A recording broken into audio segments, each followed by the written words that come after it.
네, 오늘도 주님과 동행하시는 복된 날이 되시기 바라겠습니다. 오늘 말씀은 마태복음 12장 38절에서 42절입니다. 그때의 서기관과 바리새인 중 몇 사람이 말하되 선생님이여 우리에게 표적 보여주시기를 원하나이다. 예수께서 대답하여 이르시되 악하고 음란한 세대가 표적을 구하나 선지자 요나의 표적 밖에는 보일 표적이 없느니라. 요나가 밤낮 사흘 동안 큰 물고기 뱃속에 있었던 것 같이 인자도 밤낮 사흘 동안 땅속에 있으리라. 심판 때에 느니웨 사람들이 일어나 이 세대 사람을 정죄하리니 이는 그들이 요나의 전도를 듣고 회개하였음이거니와 요나보다 더 큰 이가 여기 있으며 심판 때에 남방 여왕이 일어나 이 세대 사람을 정죄하리니 이는 그가 솔로몬의 지혜로운 말을 들으려고 땅끝에서 왔음이거니와 솔로몬보다 더 큰 이가 여기 있느니라. 아멘. 오늘 말씀에서 서기관과 바리새인들 중에 몇 사람이 예수님께 와서 표적을 보여주십시오. 이렇게 요청을 했습니다. 표적이라는 것은 다른 말로 기적을 말하는 것이고 우리 육신의 눈에 봤을 때 정말 대단한 현상을 말하는 것입니다. 예를 들면 하늘에서 만나가 내리는 그런 모습이라든가 또 홍해 바다가 양쪽으로 갈라지는 이런 현상들을 말하는 것이죠.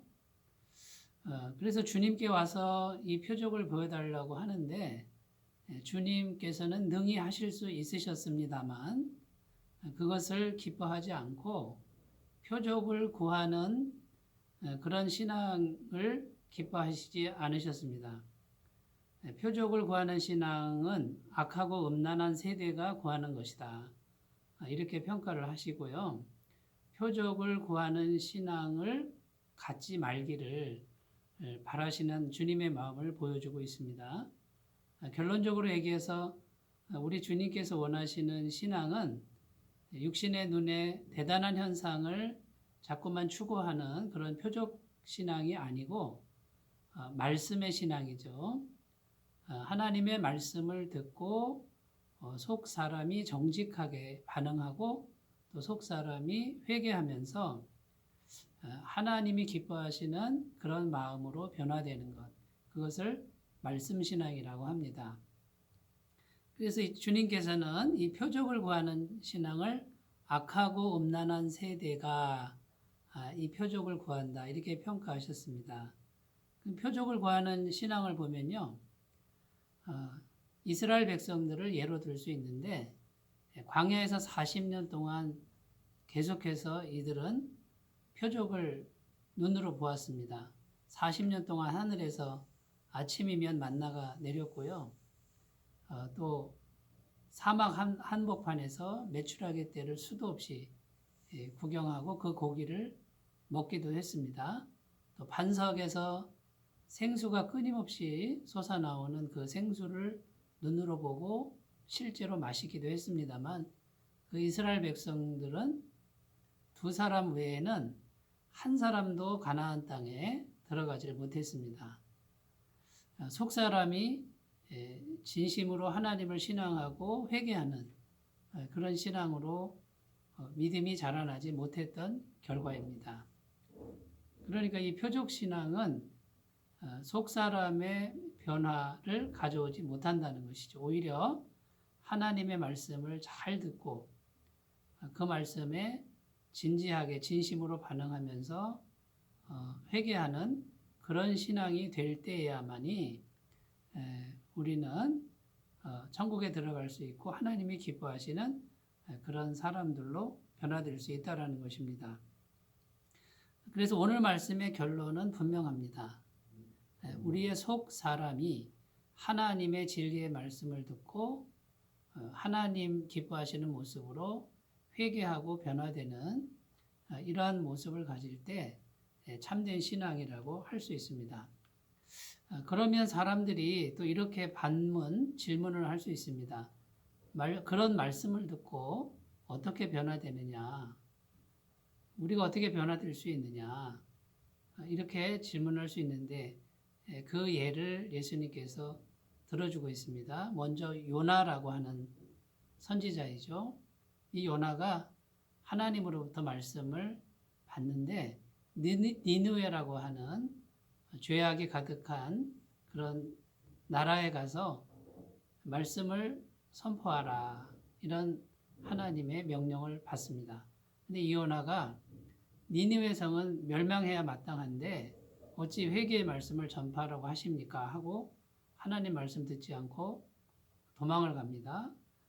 그러다 배를 타고 도망가다가 결국은 물에 빠져서 큰 물고기 뱃속에서 3일 동안 있었지요. 그때의 요나가 회개하고 하나님 말씀 순종하겠습니다 하고 다시 돌이켜서 니느웨에 가서 말씀을 선포합니다. 그때 요나는요, 정말 진심으로 회개하기를 원하면서 선포한 게 아니고 내 말을 전한다고 해서 이 사람들이 과연 듣겠느냐, 듣지 않을 것이다 라고 하는 그런 좀 불성실한 그런 태도로 말씀을 전했습니다. 그런데 놀라운 일은 니느웨 성에 있는 사람들이 하나님 말씀을 듣고 다 회개하고 변화됐다라는 것이죠. 그러니까 심판 날에 하나님의 심판대 앞에 섰을 때 이 니느웨 사람들이 말씀을 듣고 순종하지 아니한 사람들에게는 정말 명확한 증인들로서, 분명한 증인들로서 역할을 한다는 것이죠.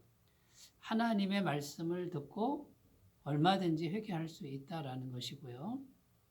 하나님의 말씀을 듣고 회개한 사람들은 얼마든지 있다라고 하는 것을 증언해 주고 있습니다. 또 심판 때에 남방 여왕이라고 이렇게 나오는데 솔로몬 왕 때에 스바 여왕이 먼 거리에서 찾아왔습니다. 찾아와서 무엇을 원했느냐면 솔로몬의 지혜로운 말씀을 듣기를 원했습니다. 그 지혜로운 말씀을 정말 진지하고 정직하게 들었던 이 남방 여왕이 심판 때에는 분명히 증인으로서 역할을 할 것이라고 이렇게 말씀하고 있습니다. 사랑하는 여러분, 하나님이 정말 기뻐하시는 그런 신앙은 하나님의 말씀을 정직하게 듣고요, 속 심령에, 속 마음에 정직하게 적용해서 날마다 마음을 회개하고 돌이키고 또 하나님의 뜻을 생각하면서 조금씩 변해가는 과정이라는 것을 오늘 꼭 기억하셨으면 좋겠습니다. 우리 눈에 대단한 사건이나 또 기적 같은 현상이 일어나지 않더라도 그것은 신앙의 본질적 문제가 아닙니다. 그것을 추구하는 것이 아니라 오늘도 말씀을 듣고 마음을 하나님 앞에 정직하게 하기를 애쓰시는 귀한 날들이 되시기를 바라겠습니다. 성경에 보면 부자와 나사로 이야기가 나오는데 부잣집의 그 문 앞에 정말 병든 몸을 가지고 구걸에 먹고 있던 나사로가 있었습니다. 어느 날 둘 다 죽어서 하늘나라 갔는데 하늘나라 가니까 거지 나사로는 아브라함의 품에서 평안을 누리고 있고 부자는 음부에 가서 고통을 당하는 이런 이제 환경이 바뀌어 버렸습니다. 너무나 고통스러워서 부자가 이제 하나님께 부탁합니다. 우리의 가족들, 우리의 친지들에게 저 나사로를 보내가지고 회개하라고 좀 말씀 좀 해달라고 이렇게 부탁을 하는데 그때 하신 말씀이 뭡니까? 죽은 자가 다시 살아나서 말을 해도 안 들을 것이다. 지금 복음 전파자가 있고 지금 선지자가 있는데 그들의 말을 듣지 않으면 죽은 자가 살아나서 말해도 결코 듣지 않을 것이다 라고 하는 이런 신약 복음서의 이야기가 있습니다. 여러분 오늘날도 똑같습니다. 하나님의 말씀을 우리가 전합니다. 십자가에서 달려 죽으신 예수님이 하나님의 아들이고 이 세상 모든 죄를 해결하신 놀라운 능력의 사건이라는 것을 우리가 말로 전합니다. 많은 사람들이 듣지 않고 믿지 않습니다만 그 말씀을 듣고 정직하게 말씀을 받아들이고 회개하는 사람들이 얼마든지 있다라는 것이죠. 여러분 우리는 믿어야 됩니다. 진리의 말씀을 붙들고 우리 속 사람에 채우시고 또 그 속 사람을 말씀으로 변화시키고 또 우리의 속 사람이 말씀에 순종하는 이것이 참된 신앙이라는 것을 꼭 확신해야 할 것이고요.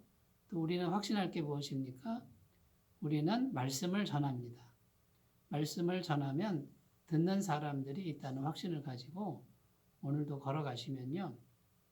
우리는 표적신앙에서 벗어나서 말씀의 신앙인으로 정말 하나님이 기뻐하시는 그런 신앙의 모습으로 변화되어서 살게 될 줄로 믿습니다.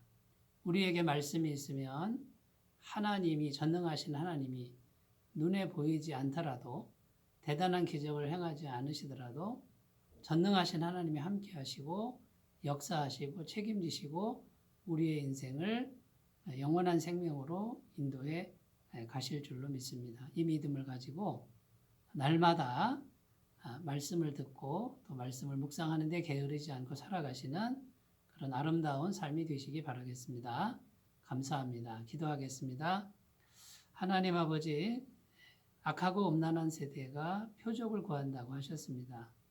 우리 육신의 눈에 대단한 현상과 대단한 사건을 보기를 원할 때가 우리에게도 있음을 고백합니다. 그러나 주님이 정말 원하시는 신앙은 우리의 속 심령에 말씀을 듣고 순종하는 것입니다.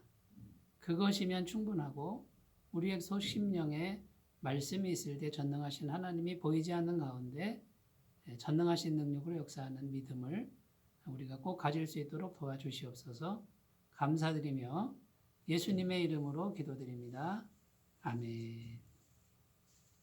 오늘도 좋은 날 되시기 바라겠습니다. 감사합니다.